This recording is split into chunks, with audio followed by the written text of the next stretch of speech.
Avec vous pour le 10h midi sur Sud Radio, on est ensemble en direct en ce vendredi 8 mai avec Éric Veyrac. Bonjour. Bonjour Valérie. Entrepreneur, fondateur du blog politique Le Courrier des Stratèges. Laurence Taillade, présidente du Parti républicain solidariste. Et vous avez publié Être une femme en 2020. Bonjour Laurence, c'est paru aux éditions Michalon. Kevin Bossuet, bonjour. Vous êtes professeur d'histoire en Seine-Saint-Denis. Et Mehdi Ouraoui, essayiste, spécialiste du discours politique. Bonjour à vous Valérie. Également. On va parler de ce plan de déconfinement. Est-ce que vous avez été convaincu? Est-ce que vous avez tout compris? Le traçage des patients contaminés, entorse au secret médical ou nécessité pour lutter contre l'épidémie. On aura le docteur Marty en ligne qui est farouchement contre ce traçage. Et puis les stars qui disent non à un retour à la normale et à la société consumériste. Ça vous a déjà beaucoup fait réagir ce matin. On parlera de tout ça avec vous. Petit tour de table sur ce qui a retenu votre attention aux uns et aux autres. Éric Veyrac, on va commencer avec vous. C'est l'actualité de ce 8 mai. Moi, je voulais tout simplement rendre un hommage au 8 mai et à la victoire que nous avons remportée le 8 mai 45 avec la signature de l'armistice. En profiter pour dire qu'on a trop souvent oublié en France que cette victoire du 8 mai, elle était d'abord due à l'effort russe en matière de guerre, puisque les Russes ont perdu 20 millions de personnes et c'est quand même eux qui, d'une façon ou d'une autre, ont porté sur le terrain l'effort le plus important. On a souvent l'impression en France que les États-Unis, mais en réalité, l'engagement soviétique à l'époque a été plus fort. Et je pense que c'est pas mal. Je souligne qu'Arte diffuse une très belle série sur le journal de Berlin 1945. Je recommande à tous de voir cette série, qui est vraiment magnifique, qui est faite avec des images d'époque et qui relativise, à mon avis, quand même beaucoup de nos souffrances dues au coronavirus. Parce que quand on voit ce qu'était la vie quotidienne, même à Berlin, pour laquelle je n'ai aucune forme de sympathie particulière en tout cas, même à Berlin, on voit bien que la vie était infiniment plus compliquée, plus terrible, plus tragique que tout ce que nous pouvons vivre aujourd'hui et qui nous fait pousser des cris d'orfraie sur le monde d'après, le monde d'hier, de demain. Donc, je recommande à tous de se souvenir de ce qu'était le 8 mai 45 et de ce que nous étions le 8 mai 45.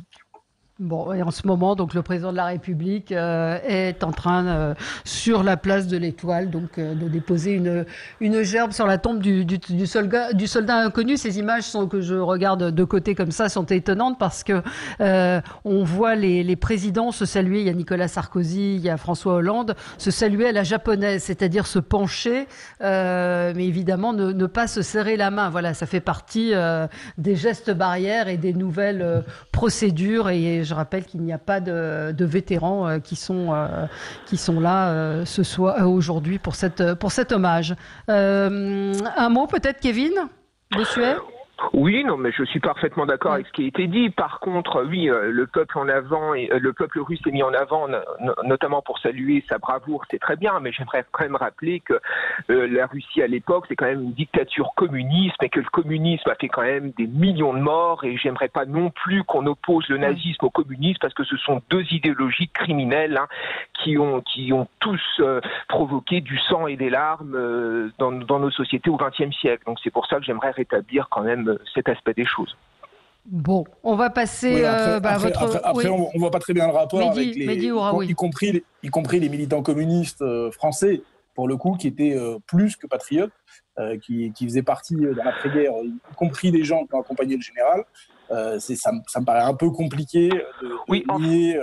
L'idéologie est une chose, mais la réalité du sacrifice des militants communistes est quand même... Je ne crois pas que Stalingrad, qu'on le veuille ou non, puisse être rayé d'un trait de crayon. Alors désolé, on ne parle pas d'actualité, mais on parle d'histoire.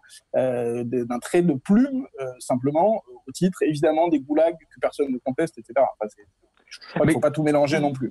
Non, mais je ne mélange pas du tout. Je ne souhaite pas rayer d'un coup de crayon, notamment Stalingrad. Je dis simplement que l'URSS est quand même alliée à l'Allemagne nazie avec le pacte germano-soviétique et les communistes français ont quand même soutenu un homme qui s'est directement allié avec Hitler. Donc je crois qu'il faut parfois remettre en avant Eric a déclenché Eric a déclenché un thème Arte à 11h du matin. Voilà. On va parler de choses un peu plus... Non, mais c'était bien d'évoquer ce 8 8 mai ce matin. Laurence Taillade, on passe à toute autre chose avec vous et on sort du coronavirus.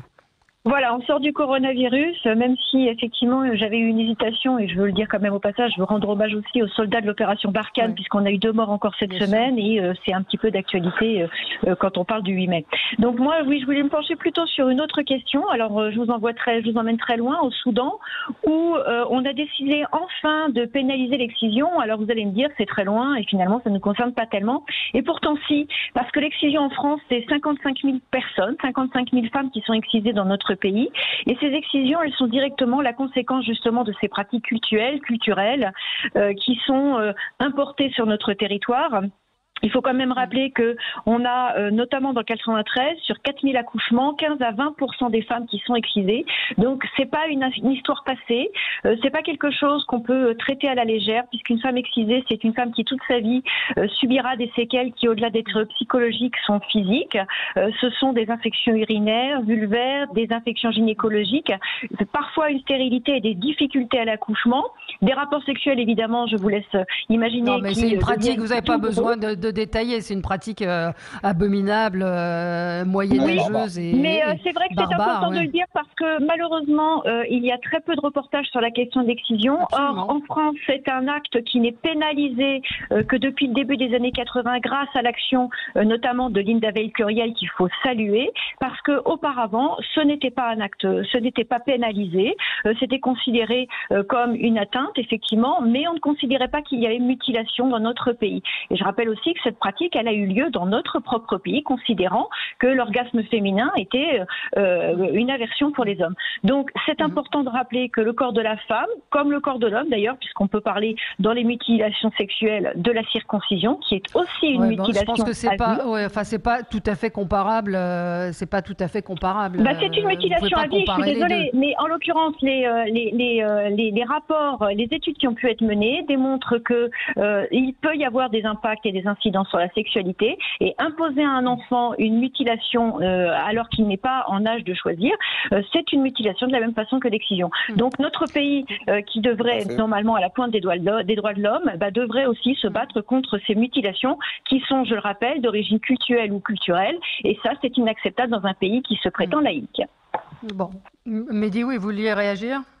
Non, bon, je crois que c'est tout à fait bien, bien résumé. Effectivement, c'est important qu'il y ait des pays qui, comme le Soudan, qui vont pénaliser. Peut-être qu'il y aura une prise de conscience dans ces pays.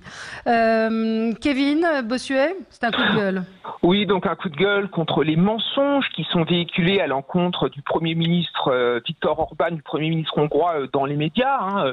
Le dictateur pour les Échos, la démocrature hongroise pour Libération, Orban scène la démocratie pour l'Express. On ne compte plus dans les médias français le nombre d'articles insultants, diffamatoires à l'encontre du Premier ministre hongrois, depuis que ce dernier a décidé de lutter de manière radicale contre le Covid-19. Vous le direz tout à l'heure. Ouais. Cette aversion à l'encontre de Viktor Orban dans la presse française ne date pas d'aujourd'hui, puisque c'est le cas depuis notamment mai 2010, le jour où il est devenu Premier ministre de la Hongrie. Il est devenu l'une des têtes de Turcs préférées, des défenseurs de l'Europe de Bruxelles et autres hurluberlus de la mondialisation heureuse et du sans-frontiérisme ni sans foi ni loi.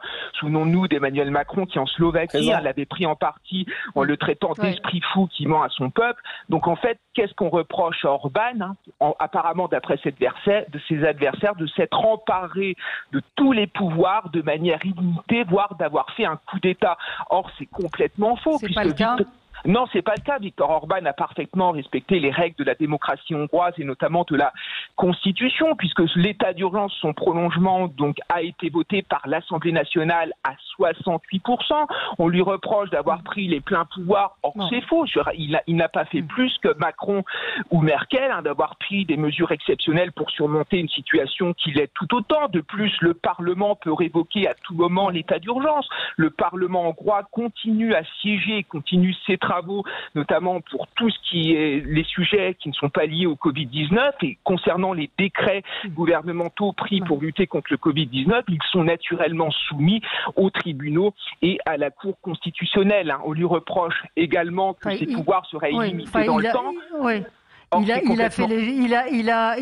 fait, on a beaucoup parlé de lui parce que le 30 mars dernier, il a légiféré. Il a précisé qu'on pouvait légiférer par décret sans limite de durée. Donc, mais c'est faux, ça, Valérie, parce que lisez la loi, c'est marqué que la limite, c'est la fin de la crise sanitaire. Je veux dire, ça revient exactement au même qu'Emmanuel Macron qui fixe une date et qui n'a de cesse de la repousser jusqu'à la fin de la crise sanitaire. Donc c'est complètement malhonnête. La vérité, c'est que Orban ne dérange pas parce qu'il sera un dictateur en herbe. La vérité, c'est qu'il dérange car il défend des valeurs qui indisposent ceux qui rêvent de transformer l'Europe en un laboratoire multiculturel du progressisme sociétal. Attention quand même. Alors, attendez, la vérité, c'est qu'il dérange. Attention quand même. Voilà, Viktor Orban a imposé. Il lutte contre l'immigration massive et le multiculturalisme.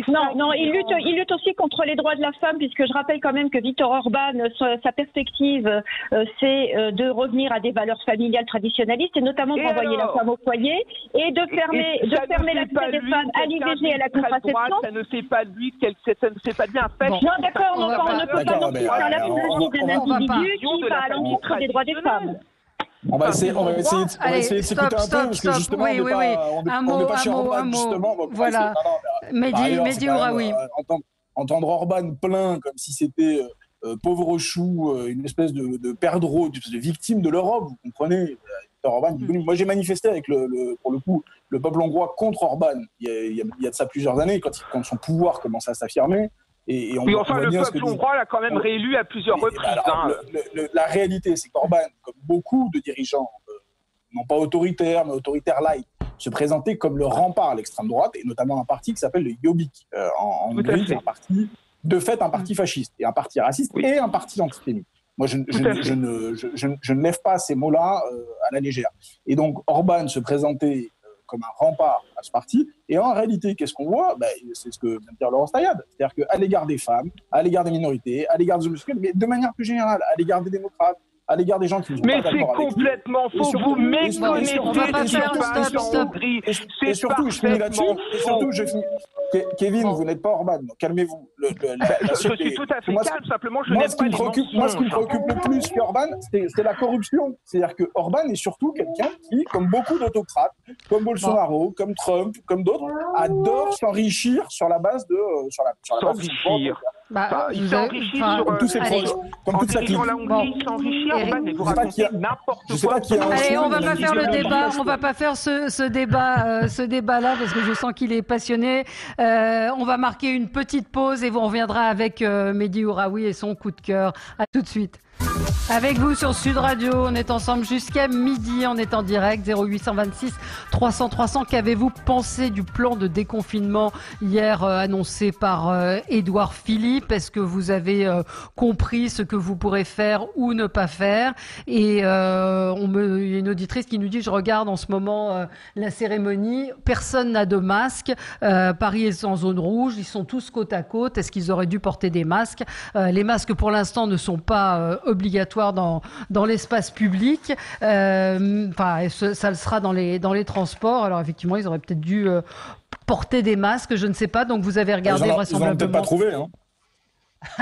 Pourquoi ? Vous avez du mal à en trouver, vous, Mehdi Ouraoui ? Non, mais eux, manifestement, ils ont eu du mal à en trouver pendant quelques semaines. J'en ris, mais c'est tragique. Oui. Non, c'est tragique. Pardon, j'ai oublié votre coup de cœur avant de passer au déconfinement. Mon coup de cœur pour positiver, parce que là, quand même, on était dans Orban, dans les nazis. On va essayer dans le respect de la démocratie populaire. Oui, ne vous inquiétez. Allez, on va se projeter vers... vous allez voir, là, pour le coup, il y a un vrai sujet démocratique, mais surtout un sujet économique. On va se projeter dans le futur et non pas dans le passé, même si, évidemment, il faut toujours regarder le passé pour savoir quoi faire dans le futur. Mais on a un vrai sujet qui est hyper intéressant en ce moment, dont personne ne parle.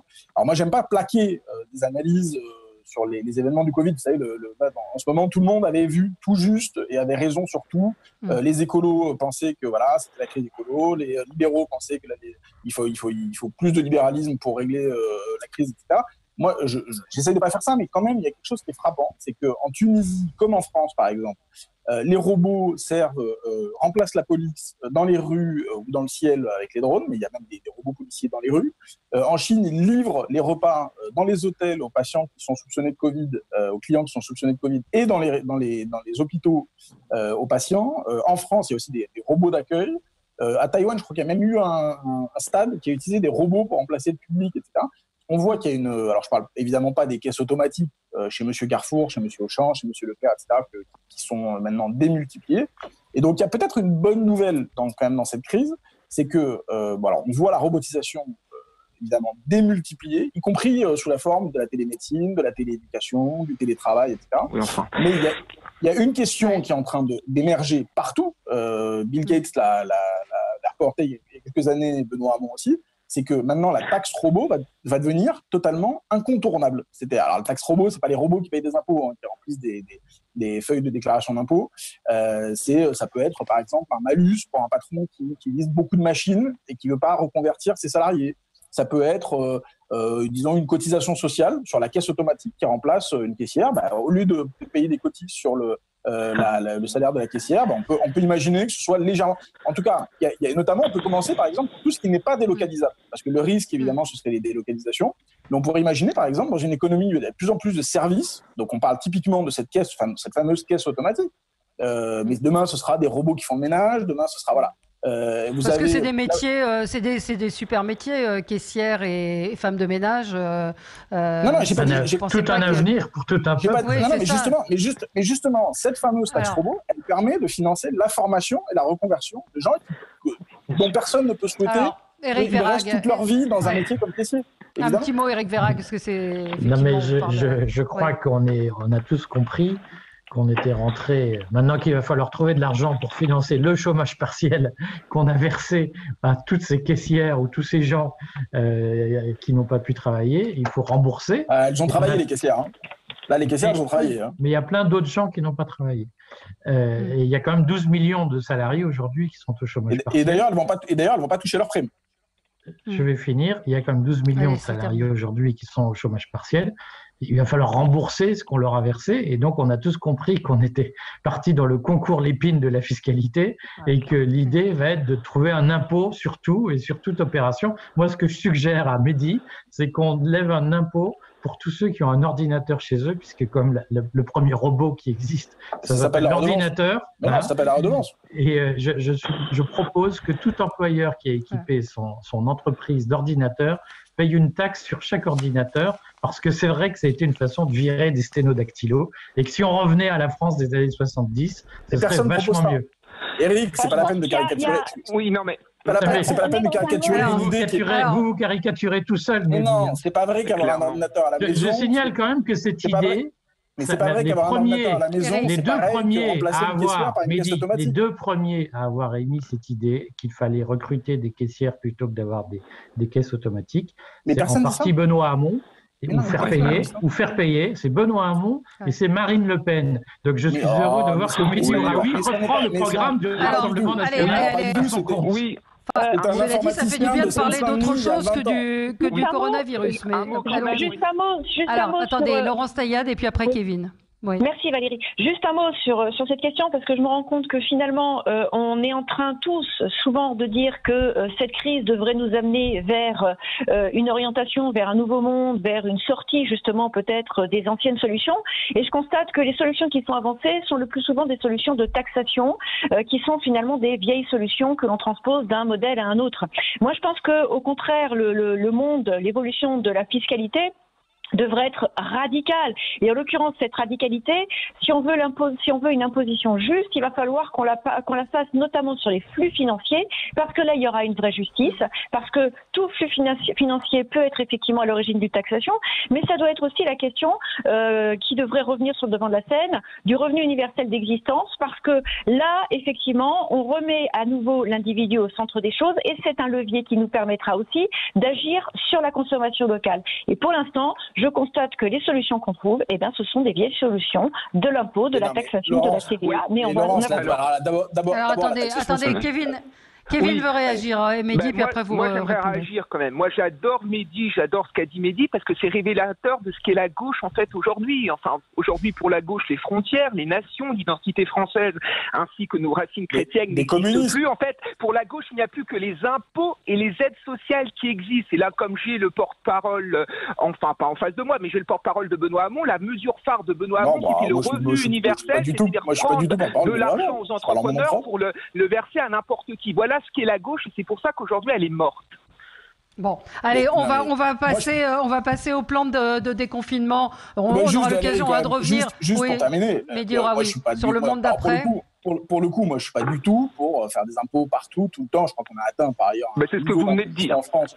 Mais non, ce que je dis, c'est que par exemple, il faut pas caricaturer. C'est-à-dire que par exemple, quand on dit vous caricaturez tout seul. Un malus, mais Kevin, essayons de nous écouter, parce que c'est sûr que ce sera pas demain chez Orban qu'il y aura un universel et une taxe robot. Donc, je vous dis simplement, on n'est pas obligé de penser en termes de taxes. Dire que par exemple, un patron doit reconvertir ses salariés quand il crée des machines, ou dire simplement un truc de bon sens, à savoir, il n'y a pas de raison pour que M. Carrefour, il fait beaucoup de profits en ce moment, etc., il ne paye pas. Mais même, je suis prêt, allez, je lui fais un rabais. Mais s'il était fermé, M. Carrefour, ça va de taper sur la grande distribution tout le temps. Ils ont été là aussi. Évidemment qu'ils ont profité de la situation. Mais si on avait fermé Carrefour, on aurait fait quoi? Valérie, M. Carrefour qui fait des profits. Non, je suis pas d'accord. C'est pas la famille Miliès qui était là, pardon. C'est pas M. Auchan. Je suis désolé, c'est les caissières qui étaient là. Il faut à un moment donné, il faut quand même revenir au réel. C'est pas M. Carrefour qui était derrière la petite caisse qui risquait.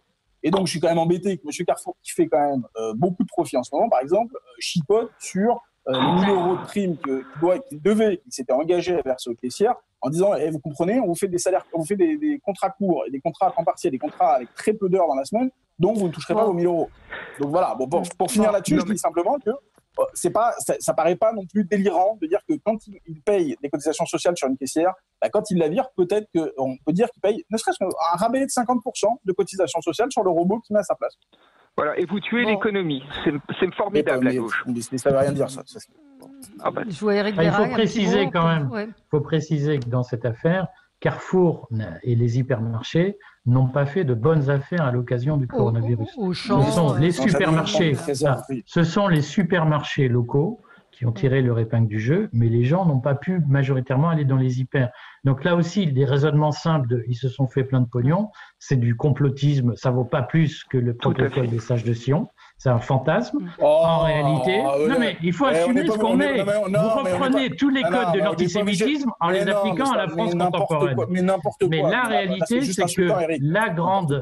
Non mais c'est la liberté de penser qui nous insulte. Mais 150 millions de CICE pour M. Carrefour, c'est pas les protocoles de situation. On ne peut pas tout mélanger d'un coup. Il y a l'histoire du CICE, il y a la question du coronavirus. Non mais tout n'est pas dans tout et tout ne se vaut pas éternellement. On ne peut pas éternellement mentir aux gens en faisant alors disons-nous juste une vérité. Est-ce que oui ou non, par exemple, M. Carrefour vire 2000 caissières après avoir touché 100 millions ou 150 millions de CICE? Est-ce que c'est vrai? Parce que le modèle de la grande distribution est tendu. Et donc il faut arrêter de faire croire que c'est parce qu'il y a plein de gens qui se font du pognon en écrasant les autres. Mais c'est pas comme ça l'économie. Non mais Mehdi, on a bien compris que vous trouvez qu'il n'y a pas assez de chômeurs en France. On a bien compris que vous trouvez qu'il n'y a pas assez d'impôts et vous trouvez qu'il y a trop d'entreprises qui font du profit. On a bien compris, mais toutes ces entreprises-là, elles vont à l'étranger parce qu'elles en ont marre de se faire marcher. Mais il va mettre chaque fois qu'elles ne s'écroulent pas à l'étranger. Mais Eric, nous ne sommes pas dans une économie soviétique. Donc, vous allez acheter ce sera plus clair. Mais Eric, est-ce que vous allez acheter vos tomates cerises au Luxembourg? Est-ce que vous allez aller faire vos courses? Est-ce que vous allez acheter votre jambon au Luxembourg? Il ne va rien délocaliser du tout. Si j'en avais la faculté, j'irais, bien sûr. Ben oui, ça on a bien compris. Oui. Et vous êtes en train de transformer la France en enfer fiscal. Ce populisme anti-patron est complètement délétère. Moi, j'aimerais insister sur tous ces patrons qui ont donné du gel hydroalcoolique, qui ont donné des masques, notamment aux Français, parce qu'ils n'en avaient pas. Je crois qu'il faut saluer aussi le rôle de ces patrons dans cette crise du Covid-19. Bernard Arnault, par exemple, qui était exceptionnel. Moi, je pense qu'on verra la réalité. Ils les ont pas stockés. Dites pas n'importe quoi, mais ils les ont pas stockés. Je pense qu'on verra la réalité de cette implication des patrons et notamment des grandes entreprises quand il y aura leur redistribution des dividendes qui sera publiée au mois de septembre, et là on verra s'il y a une réalité ou pas. Absolument, parce que beaucoup de grandes entreprises ont renoncé à leurs dividendes, à leurs bonus, ont diminué leur salaire. On ne peut pas schématiser, on ne peut pas dire les patrons sont formidables ou ils sont tous des salauds. Il y a eu de la solidarité, il y a eu des choses. C'est un peu schématique ce que vous dites, les vilains Auchan, les vilains Carrefour. D'ailleurs, Carrefour, c'est pas la famille Muliez. Nos restaurateurs et nos bars en train de crever, c'est quand même pas normal que les assurances se versent des dividendes pareils. Mais ça, c'est encore autre chose. Bon, allez.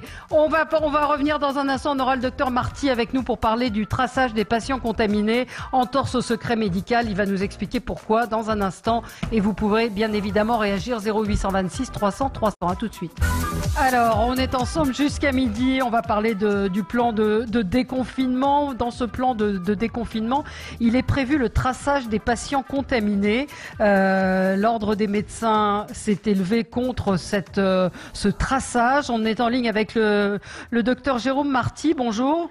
Bonjour. Vous êtes président de l'UFML. Vous avez tweeté ce matin en vous insurgeant contre ce traçage. Alors, expliquez-nous ce qui est prévu et en quoi c'est une entorse au secret médical. Et est-ce que, la question qu'on peut se poser, ce n'est pas nécessaire aujourd'hui pour justement lutter contre cette épidémie? Si vous pouvez nous expliquer un petit peu. Alors, ça fait plusieurs jours qu'on s'élève contre ça. Il y a la forme et il y a le fond. Sur la forme, vous savez que le socle de la médecine, c'est le secret médical et c'est le consentement du patient. C'est là-dessus qu'est basée toute la confiance, tout ce lien de confiance que peuvent avoir les patients envers leurs médecins et leurs soignants. Là, on nous dit quoi? On nous dit qu'on va nous diagnostiquer un patient Covid, qu'on va le tester, qu'ensuite on va être chargé de s'occuper de son premier cercle, c'est-à-dire de la famille, et puis que des équipes vont être mises en place qui vont rechercher les autres patients ou les autres personnes avec qui le patient a été en contact. Pour cela va être créé un fichier et donc des personnels qui ne sont pas des personnels du soin qui vont avoir accès à ce fichier. Et il est écrit dans le décret qui préside à cette organisation, à ces fameuses brigades, à ce fameux contact tracing, il est écrit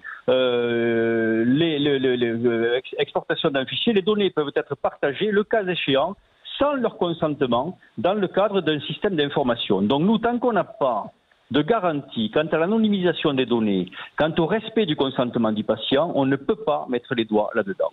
C'est aussi simple que ça, c'est plus qu'un dogme, c'est ce qu'il faut comprendre. C'est vraiment ce qui fait l'assise de la médecine.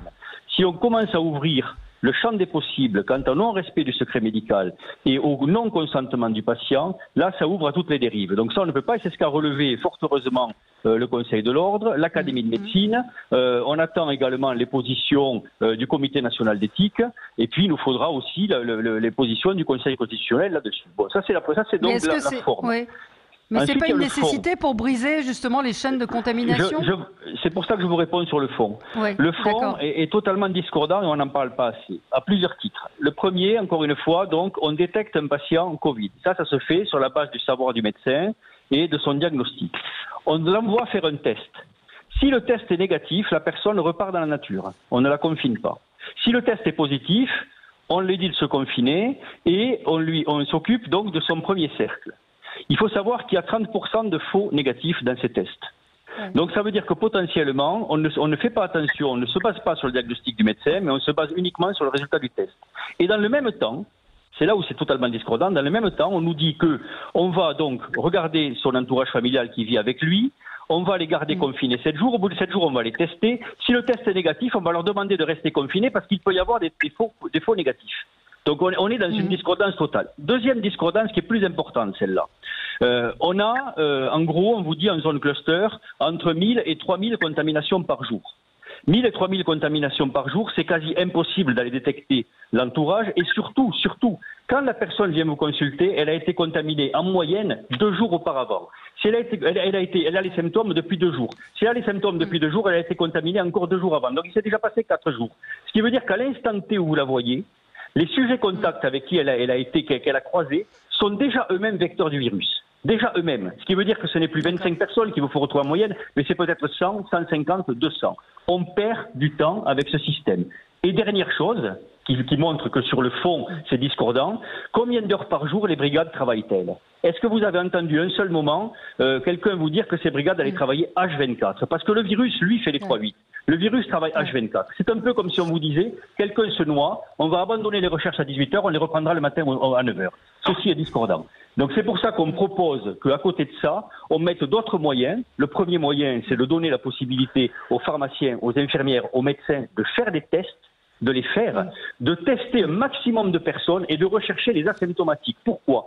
Parce que ce test a des faux négatifs.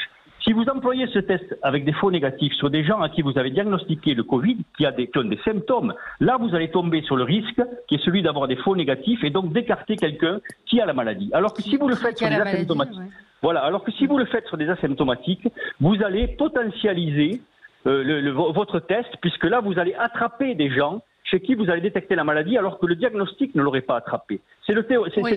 Mais il y a aussi des faux négatifs. Mais il y a aussi des faux négatifs. Mais ces faux négatifs sont moins importants puisqu'il s'agit de gens asymptomatiques. Là, vous potentialisez l'effet du test. Vous renforcez votre diagnostic. Vous voyez ce que je veux dire? Donc là, on est en train. Et puis, dernière chose que l'on propose et qu'il faudrait faire véritablement, c'est quand on dit que nous n'avons toujours pas allumé la lumière, c'est-à-dire que là, on vous donne des espèces de cartes à colorier, en rouge, en vert, en orange, et puis on n'a toujours pas regardé quelle était la diffusion populationnelle de ce virus. C'est-à-dire qu'on aurait monté une espèce de test aléatoire populationnel monté comme un sondage, comme aurait fait la Sofres, IFOP, etc. Test reproductible, sondage reproductible par région. On aurait su exactement quel risque vous avez de vous contaminer si vous êtes dans la Loire, si vous êtes en Ariège, si vous êtes dans le 12e arrondissement versus 11e, etc., etc. On ne l'a toujours pas fait. Donc ce qui fait qu'on vous dit, ben regardez là vous êtes en vert, mais en fait vous ne savez pas si ça circule ou non. On ne le sait toujours pas. Ouais, c'est ce que nous avait dit une épidémiologiste au cours de l'épidémie, qui était très étonnée de la méthode qui était employée et qui dit on aurait pu choisir une catégorie, etc. D'accord, mais on a bien compris. Il y avait une chose que vous dites aussi, c'est que les consultations seront majorées. Vous obtiendrez, vous médecin, 55 € pour le signalement d'un patient atteint du Covid, 2 € pour si vous donnez son nom, son prénom et sa date de naissance, et 4 € pour le contact et numéro de sécu. C'est le prix du déshonneur. C'est hallucinant ça. C'est le prix du déshonneur, le prix de l'abandon du secret médical et du consentement pour 2 ou 4 €. On se fout de nous quoi. Mais c'est quoi? Ça veut dire quoi ces 2 €? Ces 2 €, c'est pour vous inciter à balancer? Mais écoutez, on peut se poser la question, mais à ce moment-là, ça veut dire qu'on s'imagine que les médecins balanceraient pour 2 €. Il n'y a pas de prix pour ça, même pour 1 000 €, pour 2 000 €, pour truc, on ne le fait pas. C'est un problème, c'est même plus que de l'honneur, quoi. Encore une fois, c'est notre assise, c'est notre dogme, c'est notre éthique. L'éthique, ça s'achète pas, quoi. C'est hallucinant. Mais oui. C'est assez hallucinant. Merci beaucoup, docteur. C'est comme disait dans le château de mon père, l'honneur, ça ne sert qu'une fois. C'est comme les allumettes. Ouais. Bon, bah écoutez, on va voir si vous serez entendu. Merci Jérôme Marty. C'était très clair. Merci docteur. Merci d'être intervenu. Qui veut réagir? Oui. Alors Valérie, oui, moi je suis pas tellement surprise en fait de la stratégie qui a été adoptée par le gouvernement, parce que de toute façon on voit bien, on a une couleur sur une carte, on n'a pas le nombre de capacités de tests. Je rappelle qu'il n'y a pas très longtemps encore, on était à 150 000 tests par semaine, on a voulu passer à 700 000, mais en l'occurrence hier il n'a jamais été question de chiffres, mais exclusivement de couleur et de prétendue capacité à faire ces fameux tests. Moi, ce que j'entends de par le corps médical, c'est que pour pouvoir faire ces tests, on est dépendant notamment des consommables, écouvillons notamment et puis réactifs, que la plupart des laboratoires ont du mal à se procurer. Donc je veux bien entendre qu'il y ait des laboratoires qui soient en capacité de faire les tests, mais il va falloir aussi qu'ils aient le matériel nécessaire, et ça n'est pas encore, on n'a pas la certitude, en tout cas, voilà, on n'a pas eu de chiffre hier. Donc oui, il y a des doutes importants de la part du corps médical qu'il faut relayer, et peut-être que la stratégie qui a été adoptée, c'est certainement une stratégie pour pouvoir justement contourner ce problème de cette incapacité à tester massivement.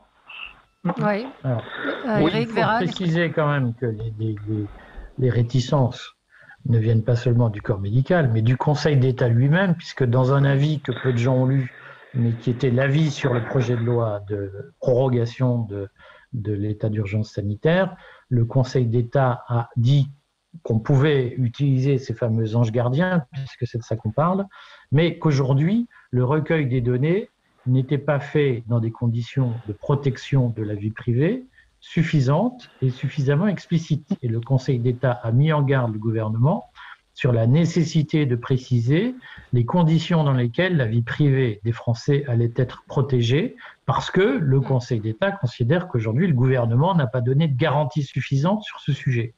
Alors, ma conviction, c'est qu'en réalité, la France est un pays de Gaulois réfractaires et que donc, dès qu'on touche à ces libertés individuelles, je pense qu'il va y avoir beaucoup de mauvaise volonté. À bon escient, on entend les propos du docteur Marty aujourd'hui qui me semblent marquer du sceau du bon sens, c'est-à-dire que je pense que plein de gens vont refuser de jouer aux dénonciateurs anonymes, mais il n'en reste pas moins qu'aujourd'hui, les institutions de la République ont mis en garde le gouvernement, et en particulier le ministère de l'Intérieur pour aller vite, et de la Santé, sur le fait qu'il ne protégeait pas assez la vie privée et les libertés publiques. Et je pense qu'en effet, nous sommes en train de glisser dans un monde qui n'est pas un monde très enviable. Oui. Oui, Kevin Bossuet. Oui, mais je crois que c'est le secret médical en fait qui vient de voler en éclats, et les principes éthiques de la médecine qui sont en train de disparaître. Et je dirais même pire, c'est la criminalisation des malades. J'ai l'impression qu'on rétablit en fait la crécelle. Vous savez, c'est cet instrument au Moyen-Âge qu'on utilisait pour alerter les gens qu'il y a des pestiférés ou des lépreux qui passaient dans une ville. Enfin, c'est très grave ce qui est en train de se passer. Je suis d'accord, il y a une remise en cause de nos libertés publiques qui est inacceptable. On a quand même été assigné à résidence pendant près de 2 mois avec des policiers qui nous attendaient à la sortie si on n'avait pas la fameuse attestation. Là, je vois qu'on ne peut pas aller au-delà de 100 km. Donc, si je fais 100 km et 1 mètre, qu'est-ce qui se passe? On m'envoie au goulag. Enfin, il y a une remise en cause de nos libertés et même de nos libertés de culte. Je veux dire, les messes ne peuvent plus se tenir, même de mourir. Ils ne sont pas assez organisés pour ça, Kevin, rassurez-vous. Pardon, j'ai pas compris. Ils ne sont pas assez organisés pour ça, rassurez-vous, Kevin. Oui, sans doute. Et puis même moi qui suis professeur, le droit à l'éducation, on a quand même privé des enfants d'école et on continue à priver des enfants d'école pour des motifs complètement sanitaires, alors que le taux de létalité est complètement insignifiant. Enfin, je veux dire, les personnes de 0 à 50 ans n'ont pratiquement aucune chance de développer une forme à risque et on remet en cause leur liberté publique. Enfin, c'est scandaleux ce qui se passe. Oui, non, mais on entend ce que vous dites. Maintenant, je pense, c'est ce qu'a dit aussi le Premier ministre, cette maladie est assez compliquée, personne n'en savait rien, ça a été le cas dans beaucoup de pays, ce confinement. Donc, le dire a posteriori, et en tout cas, les médecins sont relativement unanimes sur le fait qu'il n'y avait pas d'autre solution que le confinement. Mehdi Ouraoui.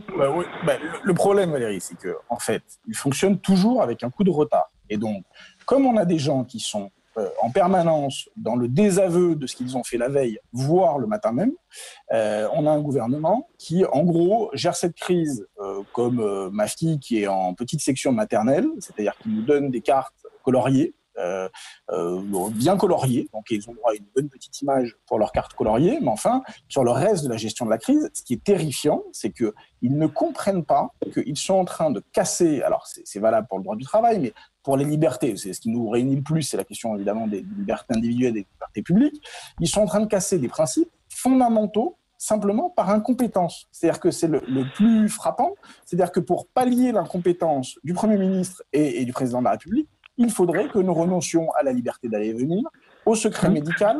Demain quoi? C'est-à-dire qu'on nous a expliqué que d'abord ce serait une attestation papier, ensuite un générateur d'attestation en ligne, demain une application Stop Covid, demain quoi? Une puce sous la peau pour mesurer notre température en temps réel. Non mais je veux dire, on ne peut pas systématiquement faire reculer les libertés publiques et les libertés individuelles parce qu'on a été incapable d'anticiper des choses comme la commande de masques ou la commande de tests. Est-ce que le but du gouvernement est la limitation des libertés individuelles ou la santé, la sécurité des Français? Valérie, je vais être un peu cash sur cette question-là. C'est que je crois, oui, qu'il y a une expérimentation à grande échelle de dispositifs de surveillance qui fait fantasmer une partie du gouvernement, notamment M. Castaner.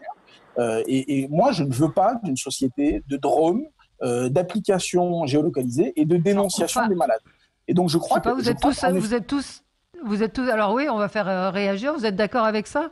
C'est-à-dire que ce serait du machiavélisme absolu, c'est-à-dire se servir de la maladie pour créer une société de surveillance absolue. Non, je vous interroge les uns et les autres. Je pense que c'est donner beaucoup plus de sens intelligent à la façon dont agit ce gouvernement. Malheureusement, moi, je n'y crois pas beaucoup. Quand on voit la façon dont les choses se sont succédées depuis le mois de janvier, où on a appris les premiers cas, je rappelle quand même fin janvier, et à l'époque, Madame Buzyn nous disait qu'il n'y avait aucun risque pour la France. On se rend compte que finalement, il y a beaucoup d'amateurisme, beaucoup d'improvisation, et on a du mal à imaginer qu'un gouvernement qui fait preuve d'autant d'amateurisme et de peu d'imagination, je rappelle qu'avant, on a eu d'autres crises, notamment la crise sur la réforme des retraites, qui a été aussi un fiasco total parce que totalement improvisé. Donc finalement, on peut se dire une chose, c'est que il y a surtout de l'amateurisme, de l'incompétence et certainement pas de la tactique ou de la stratégie chez eux. Oui, je vois une auditrice qui reprend un propos, Brigitte, qui nous dit, d'après certains, la puce sous la peau serait dans le vaccin Covid obligatoire. Non, faut arrêter le délire et le complotisme. Mais c'est Juliette Binoche qui a balancé ça. Donc quand vous avez une artiste comme ça qui dit des conneries comme ça, bah oui, évidemment. Oui, mais à certains égards, mais Valérie, à certains égards, pas exactement dit ça. Le gouvernement prête le flanc à ça et incite à ça, malheureusement. C'est-à-dire que à partir du moment où... Mais vous auriez fait quoi? Vous auriez fait quoi à leur place? Au moins, je vous le dis, je n'aurais pas réouvert les écoles. Le drame qui est devant nous, c'est cette réouverture des écoles dont tout le monde sait que ça va être un carnage. Tout le monde sait très bien que le virus... Kevin ne va pas être d'accord avec ça, mais on va pas refaire. On a fait le débat sur l'école. On ne va pas refaire le débat, mais il faut être complètement cinglé ou ne pas avoir ses enfants à l'école en ce moment et ne pas avoir l'intention de les y remettre, comme faire peut-être certains membres du gouvernement, ou peut-être ne pas avoir d'enfants. Moi, c'est un choix de vie que je ne juge pas, mais la réalité, c'est que le président de la République ne connaît pas un sentiment qui nous tord le bide. Moi, je dis la vérité, c'est qu'il nous tord le bide en ce moment, qui est d'avoir peur pour son gamin. Et donc, il y a des millions de Français qui, aujourd'hui, ont peur pour cette date du 11. Pourquoi? Parce que, et alors désolé, ça va faire hurler Eric, ça va faire hurler Kevin, peut-être même Laurence, mais parce qu'il fallait renvoyer les gens au travail. Et donc, on a cédé... Et alors on a cédé une revendication du MEDEF. Pardon, mais je considère que la vie de mes enfants compte plus qu'une revendication du MEDEF. Désolé, pardon. Alors vous êtes paradoxal quand même, parce que vous dites qu'on vous a assigné à résidence et vous êtes contre le retour au boulot et à la vie normale. Il y a quand même un paradoxe. Mais c'est ça qui est fou. On nous assigne à résidence. Non, mais le mot d'assigner à résidence. Non, mais Valérie. C'est vrai. Alors un mot, Kevin, et puis après. Oui, non, mais j'entends Mehdi, moi, ça m'horrifie. Enfin, il est dans la psychiatrisation de l'adversaire politique comme Staline l'était en son temps. C'est incroyable, on est des cinglés.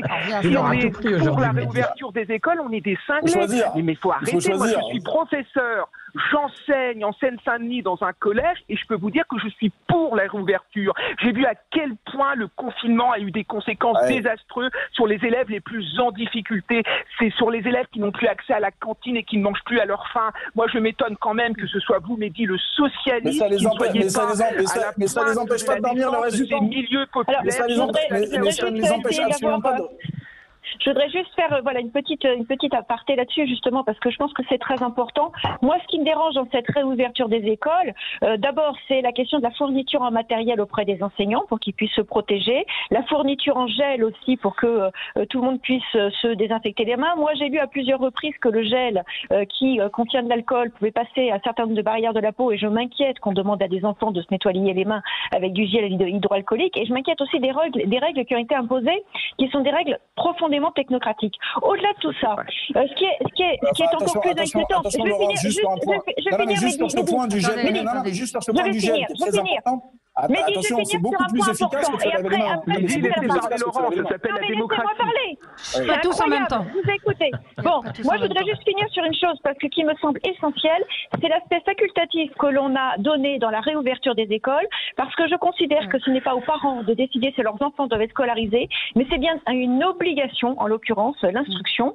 On n'a pas la certitude que les parents fassent correctement le travail, et je pense que donner ce signal-là, c'est considérer que finalement l'école est quelque quelque chose d'accessoire, qui n'est pas obligatoire, et c'est un très mauvais message, tant pour les parents que pour les enfants. Je rappelle qu'un certain nombre de parents, je finis ma phrase. Un certain nombre de parents ont souvent considéré que les premières journées d'école au mois de septembre ou les dernières journées d'école au mois de juin ou au mois de juillet n'étaient pas très importantes, que finalement on pouvait sortir son enfant de l'école pour partir en vacances moins chères. Moi, je considère que l'école, c'est le fondement de la République, et lorsque l'école ne devient plus obligatoire, eh bien c'est une atteinte à la République. Eh ben voilà, allez, on se retrouve dans un instant avec vous, 0826 300 300 et Éric Vérac. À tout de suite.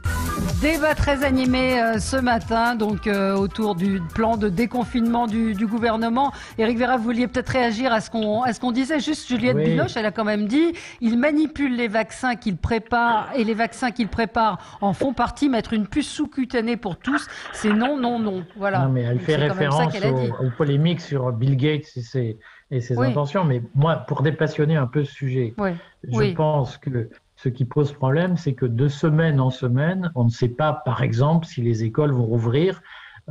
Par exemple, à Paris, officiellement, les écoles rouvrent, mais pas toutes. Et on ne sait pas pourquoi, on ne sait pas jusqu'à quand, etc. Le gouvernement aurait fait le choix pour permettre aux gens de retourner travailler et pour relancer la machine économique, parce que la machine économique, elle ne sert pas qu'au MEDEF, elle sert à tous les Français. Et quand les gens vont retourner travailler, c'est pas pour enrichir les patrons, c'est pour s'enrichir eux-mêmes et financer la Sécu notamment. Mais le gouvernement aurait fait le choix de dire on rouvre l'école en septembre. Et d'ici là, on lance un crédit d'impôt pour que les familles qui n'ont pas les moyens de faire garder leurs enfants aient les moyens de les faire garder si l'école ne rouvre pas. Parce que ça aurait permis de concilier les contraires. Et au lieu, je vais finir Laurence, au lieu de déverser des dizaines de milliards pour que les gens restent chez eux à ne pas travailler, on aurait mis des milliards publics pour que les gens puissent recommencer à travailler et à reproduire de la richesse. Et ça aurait été un choix politique intelligent. Mais là, on préfère maintenir les Français dans une incertitude au quotidien qui va miner le moral de tout le monde, qui va avoir des traductions politiques, à mon avis, extrêmement dangereuses pour le gouvernement. Très grave. Et qui empêche la machine de repartir. Donc nous courons en effet à l'effondrement économique parce que le gouvernement est incapable de décider. Oui. Alors, Kevin. Oui, moi j'aimerais intervenir.